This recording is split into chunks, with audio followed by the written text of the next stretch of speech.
So for those who don't know me, I'm Lauren. I'm a registered dietitian, holistic nutritionist, and the head of Nutrition at Sound.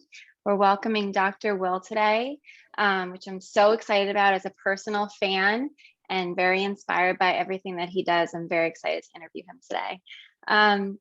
If you don't know Dr. Will, here's a little background on him. He's a leading functional medicine expert who consults people around the world and specializes in clinically investigating underlying factors of chronic disease and customizing a functional medicine approach to healing. So today we're going to talk a lot about sugar's effects on anxiety and mental health, which Dr. Will knows a lot about. And at the end, we'll have a little Q&A section. So if you do have any questions, on the bottom right, you should have a Q&A box, or you can throw it in the chat box if you can't find that. But thank you so much, Dr. Will. Welcome again. My goodness, it's going to be good. It's going to be great. Thanks for having me. Thank you. So I wanted to start out by asking, what are a few of the main effects that excess sugar consumption has on mental health that you see? Well, I think it's important to preface this that every food we eat, every drink we drink, either feeds inflammation or fights it. It's bringing it up or bringing it down. Some in negligible ways, some in ways maybe are incremental and you're not going to notice it overnight or in one drink or one bite. But there's no neutral food. There's no Switzerland meal or Switzerland drink when it comes to how food and drinks influence our biochemistry. Actually, food and drinks are the raw materials of instructing how our biochemistry should be influenced and are the building blocks for our body. So sugar, first of all, I mean, it's important to remember too that our genetics as a human species hasn't really changed in 10,000 years. So really you have to look at it from an ancestral health perspective when you look at sugar, is that our never before in human history have human eaten something so much of it, and our genes aren't used to this. So it's really disrupting our biochemistry. So the term that's used in research is a genetic epigenetic mismatch. It's sort of an evolutionary mismatch where humans are eating things that they're not adapted to be eating or drinking. And it's throwing off our biochemistry because it's out of alignment with way that our bodies are. So sugar specifically, it's a massive disruptor to our microbiome, which is 75% of the immune system.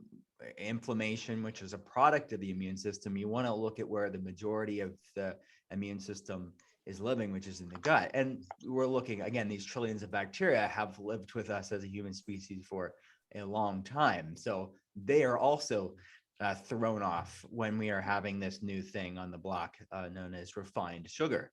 So it's really important to look at what sugar is doing to our microbiome, raising inflammation, and then that can cause a cascade of problems throughout the body. I mean, it raises systemic inflammation.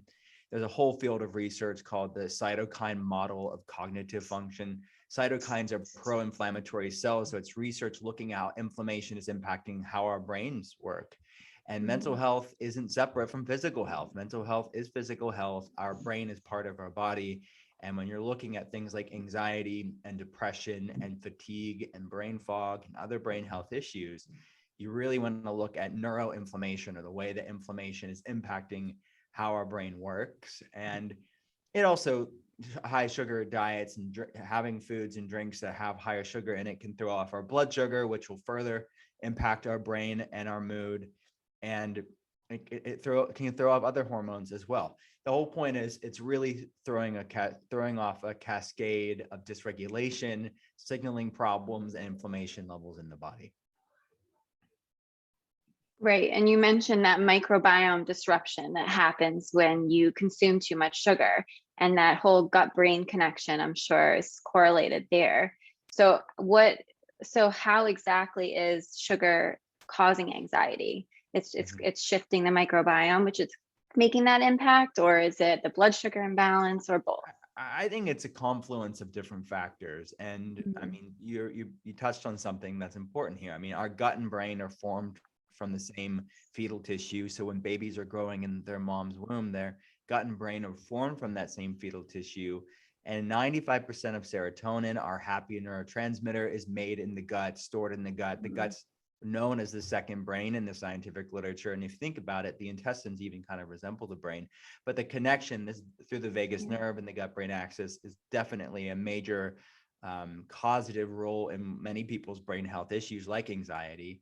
And there's different research papers out there over the years, the past 10 years or so, that show different colonies of bacteria are associated with things like anxiety and depression.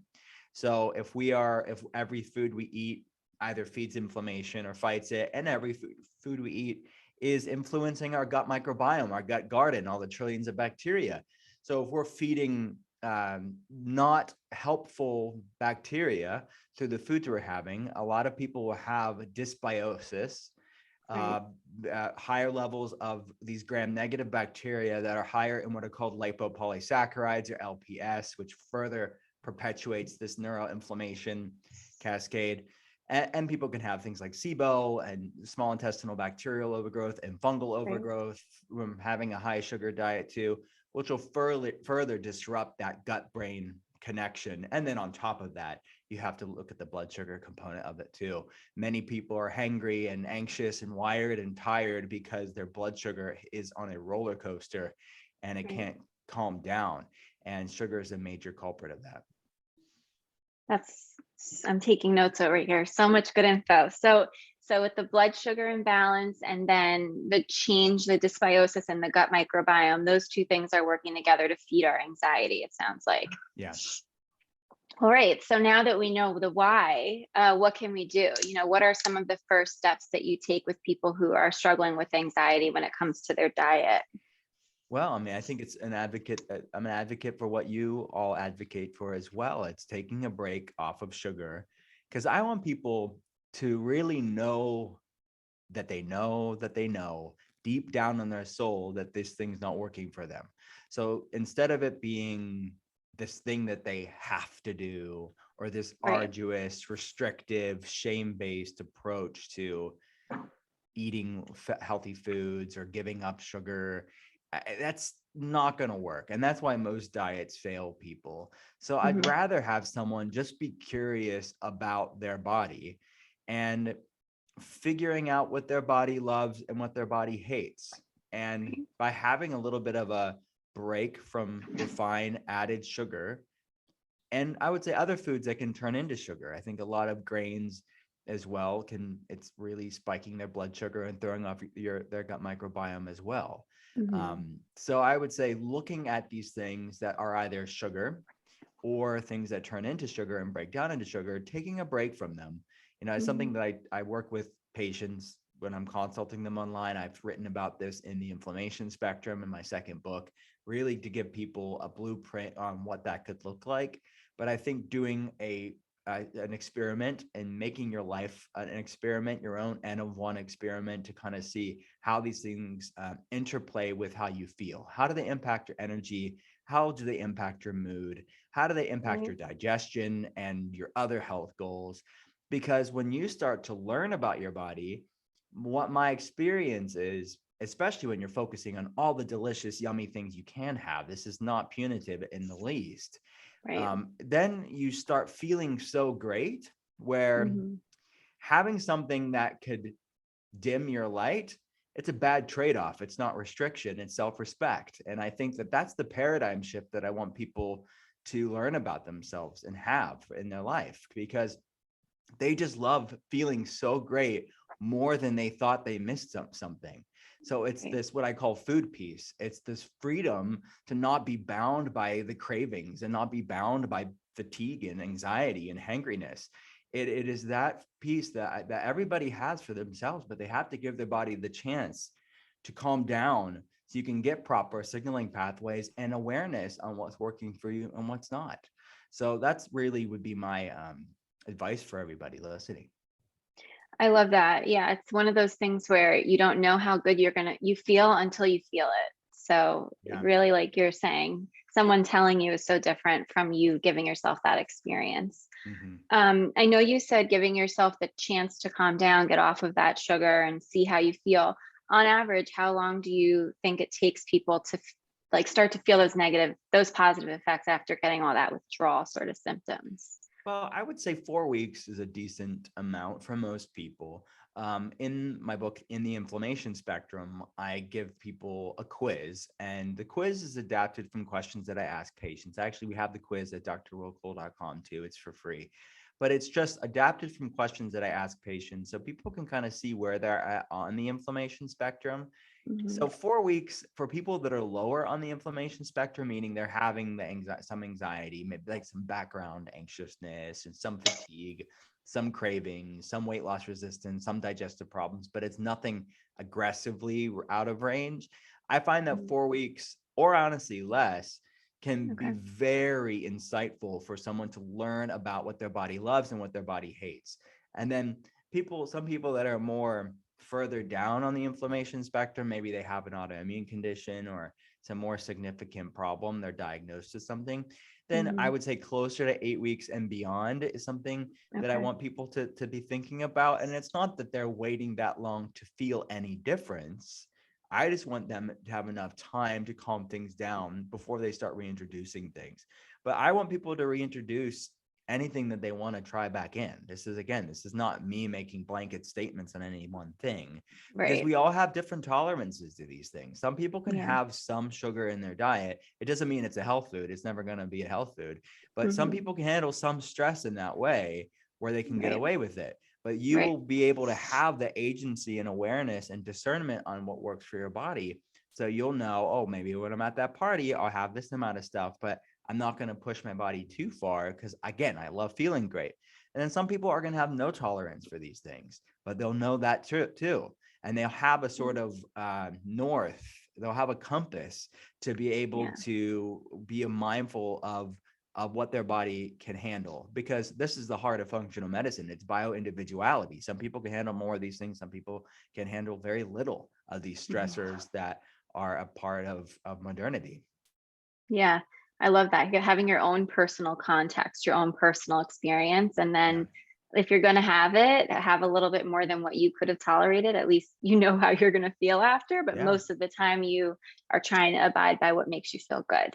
exactly. Um, so my last question before we do a Q&A, and it's a little bit of a two-parter. In your practice, what do you see as the highest sugar foods that people are consuming? And then what are the swaps that you suggest? And that you can, feel free to share any brands that you like. Hmm.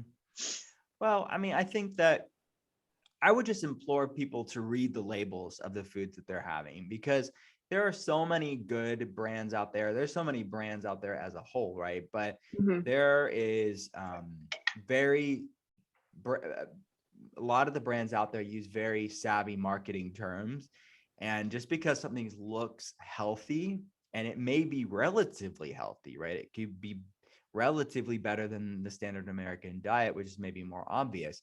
But there's a whole gray area out there when it comes to the products that people are using that look healthier and may Mhm. be healthier. But I would just want to educate people on what do the macronutrients look like.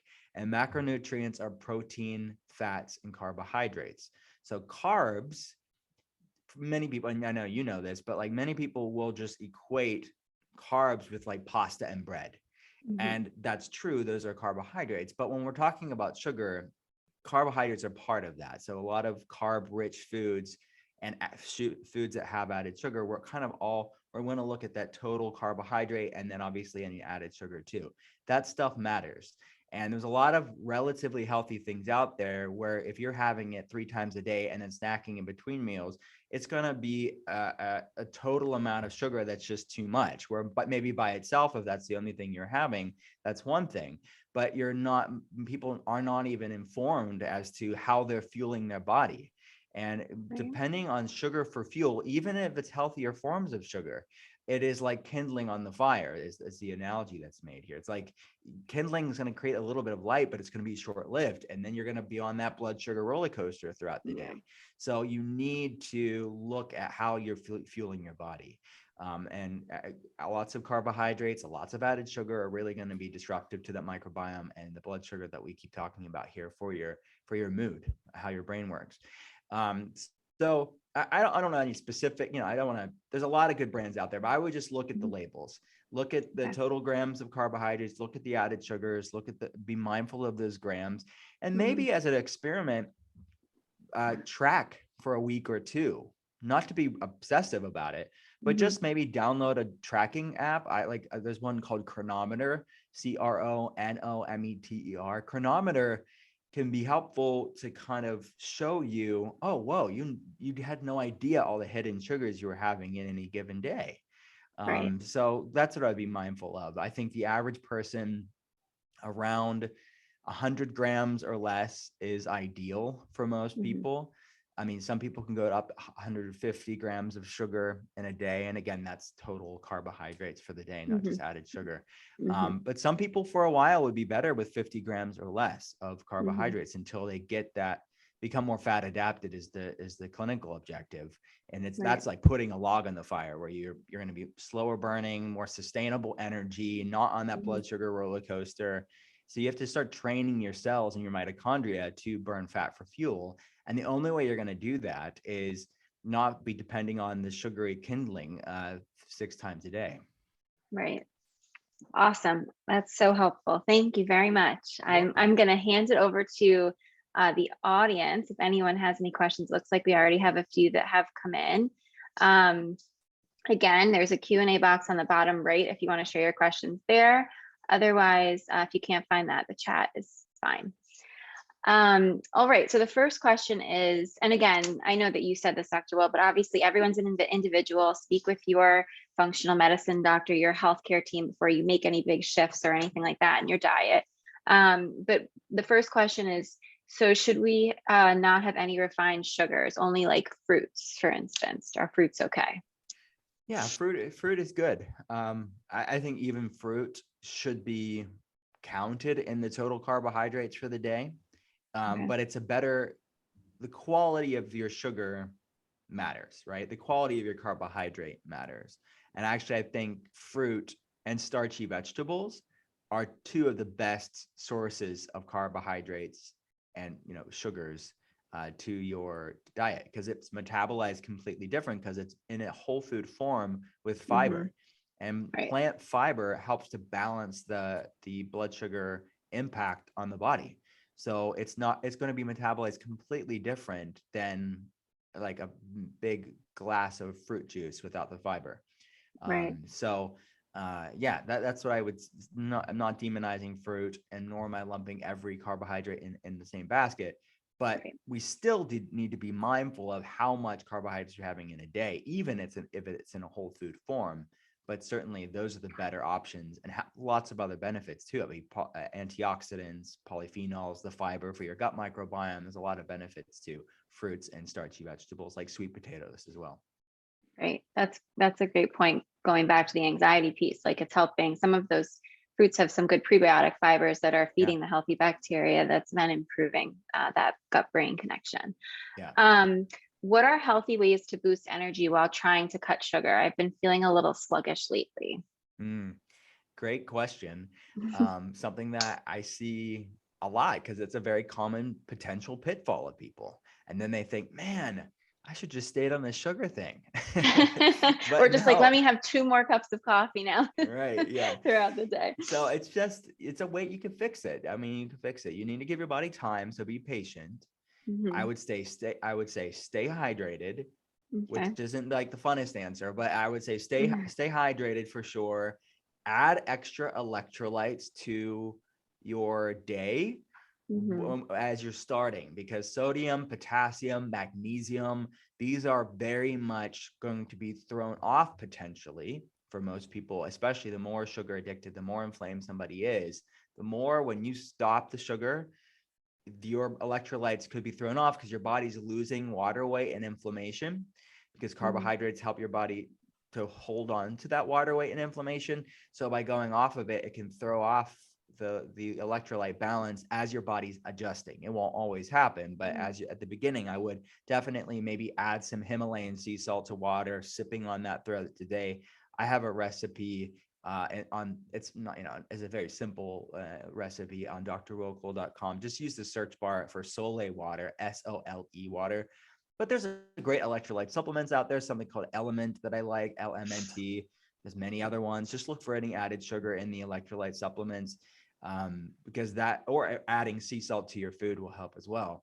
Um, and certain foods have magnesium, potassium, sodium in it naturally. So you're going to be getting Right. it through foods, hopefully, as well.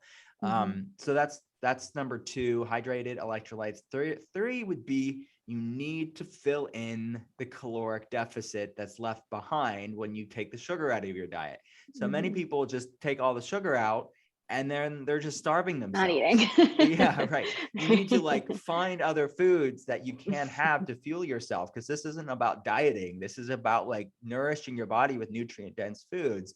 So Mm-hmm. if the sugar's gone away, you need to bring in whole food carbohydrates or clean protein or healthy fats predominantly, to really be satiating, blood sugar balancing, and nourishing for your body, so you're fueled and you're not hypocaloric or low calorie, because that's not going to make you feel good, because all you've done there is take the kindling off the fire and didn't replace it with anything. You need to put the log on the fire, and that's healthy Right. fats predominantly and clean protein.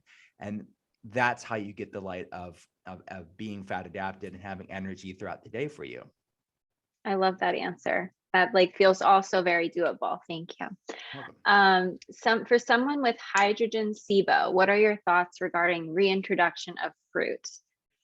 So SIBO is an acronym that stands for small intestinal bacterial overgrowth. So it's one of the most top things that I see, and I'm consulting patients via telehealth that we've been doing for the past 12 years.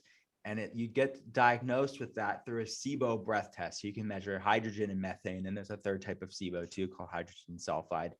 And it causes bloating. Many people describe it as feeling 9 months pregnant, even though you're not pregnant.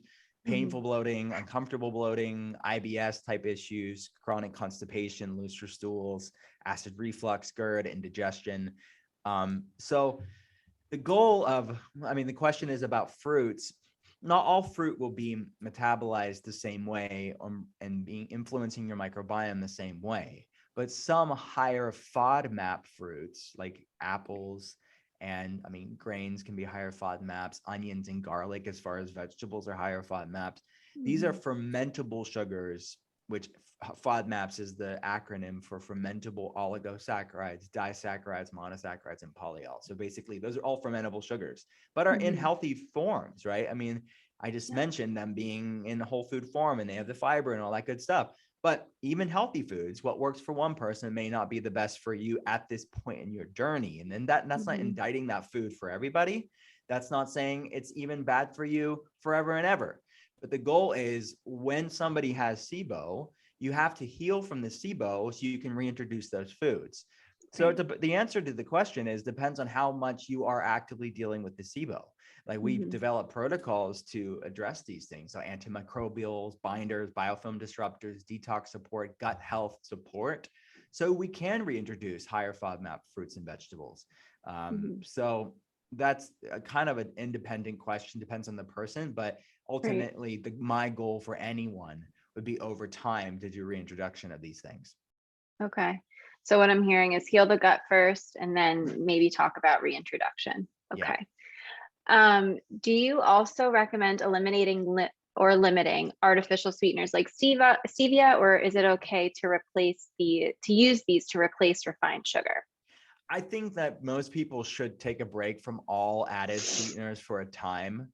And then some things like those, I would say the first this should be tested in, because I do feel like they're way less insulting to the blood sugar. They're in higher amounts. Those low carb natural sweeteners can be irritating to the gut microbiome, but some Yeah. people can handle some of them with no problem. So things like stevia or stevia, xylitol, allulose, and then higher carb natural sweeteners like honey and maple syrup can all be explored later on and upon reintroduction, but I would take some time and have no added sweetener for a time. Okay. Sounds great. All right. I think that's all of our questions, which is like pretty much exactly when we were planning to end anyway. So that was perfect. This is so valuable. This has been so nice to chat with you. You're so easy to talk to, and like your tips are so doable. Thank you. So after this is recorded. So I know a bunch of people signed up for this and many more were interested, just couldn't make the time. So this will be recorded and you can see it. The link will go out later this week. Thank you so much, Dr. Will. I can't say You're thank you welcome. enough. Appreciate your time and talk to you soon. Yes, thank you so much. Bye, everybody. All right. Bye, everyone.